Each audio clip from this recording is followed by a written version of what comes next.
C'est en tout cas ce que révèle cette enquête choc publiée par nos confrères de l'hebdomadaire Le Point. Le Hezbollah tire sa toile en France. Le groupe terroriste chiite libanais n'exporte pas que ses idées dans l'Hexagone et en Europe.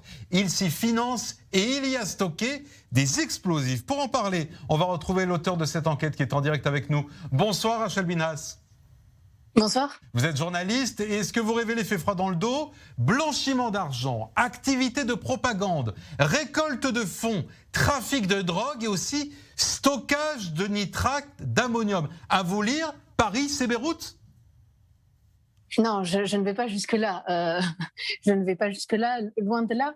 Mais en effet, la situation est bien plus, je pense, alarmante que l'on ne le pense, pour plein de raisons, hein, parce qu'on a un rapport particulier avec le Liban, ce qui rend difficile les investigations. On a également un rapport particulier avec le Hezbollah de fait.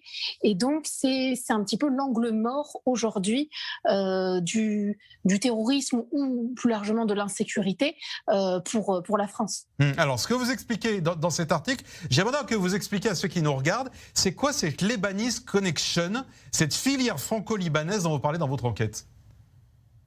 Et c'est un procès qui a eu lieu il y a quelques années en France, qui n'avait pas fait beaucoup de bruit à l'époque. Une enquête avait été menée entre la France et les États-Unis, une enquête donc conjointe, une très grosse enquête, hein, qui avait abouti à des condamnations en matière notamment de blanchiment d'argent, d'association de malfaiteurs. Le caractère terroriste n'avait pas été retenu. Les enquêteurs nous confient quand même qu'en fait, ils n'avaient pas enquêté non plus au Liban, hein, mais les États-Unis en sont certains. Il y aurait des liens avec le Hezbollah. Vous savez qu'aujourd'hui, le Hezbollah a un statut particulier en France, comme dans d'autres pays. Il n'est pas considéré dans son entièreté comme un groupe terroriste, seulement sa branche armée. Et donc, la justice américaine en est certaine, des liens avec le Hezbollah existent et demande aujourd'hui l'extradition de ces personnes qui ont été condamnées en France et qui ont purgé leur peine en France. Alors, ce que vous expliquez, c'est que l'Union européenne et la France, en fait, distinguent la branche armée du Hezbollah de sa branche politique. Donc, elle considère la première comme terroriste et pas la seconde. Donc, l'argent, ça veut dire quoi ? C'est-à-dire que l'argent finance le terrorisme à la barbe des Européens ? C'est un petit peu ça. C'est un petit peu ça parce qu'aujourd'hui, via la drogue, si je comprends bien. Notamment, et également et du blanchiment d'argent avec des voitures, des bijoux, des montres de luxe. 70% aujourd'hui du financement du Hezbollah provient de l'Iran. Mais il y a une autre partie qu'on connaît moins et qui est celle, en effet, du blanchiment, du trafic de drogue. Ça a lieu notamment sur le sol européen, on le sait aujourd'hui, et à cela s'ajoute, en effet, selon notamment des sources américaines, des stocks de nitrate d'ammonium. Il faut savoir que la France, c'est le premier consommateur en Europe de nitrate d'ammonium. Alors aujourd'hui, il est un petit peu difficile de vous dire avec certitude qu'on a des stocks en France, du moins que le Hezbollah a ses stocks en France.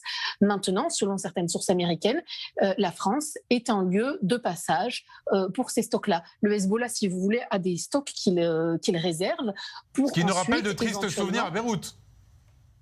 Oui, pas seulement. Hein, on pourrait parler également de manière plus large d'attentats sur des intérêts ou sur des cibles israéliennes ou juives à Chypre, en Asie du Sud-Est.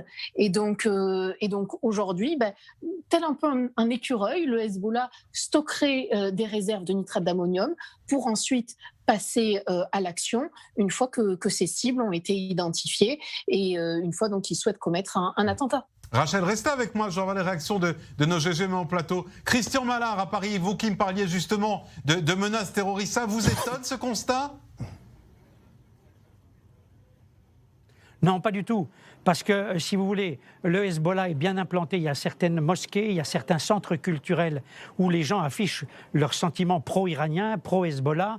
Et je crois que Rachel en parle très clairement dans son excellent reportage. À Grand-Sainte, par exemple, dans le nord de la France, il y a une centre culturel Zara où il y a le représentant qui a toujours affiché ses sentiments pro-iraniens et pro-Hezbollah. Et puis tout ça, en même temps, se fait en parallèle avec le développement, si vous voulez, de ce que j'appelle la pieuvre islamiste qui déploie ses tentacules en France. On le voit dans les écoles, on le voit dans les milieux d'affaires, on le voit dans les salles de sport, un peu partout. Par exemple, j'ai un exemple, et c'est pas moi qui le cite, c'est la DGSI, le service de renseignement, qui a publié son rapport 2020 et qui nous dit qu'il y a par exemple 1000 radicalisés dans les clubs de sport qui ont basculé dans le djihadisme. Les écoles coraniques et les mosquées relaient aussi toutes ces pensées. Il y a 2500 mosquées qui ont plein d'écoles coraniques où l'on éduque les enfants, certainement pas avec les valeurs de la laïcité, avec les valeurs de la République.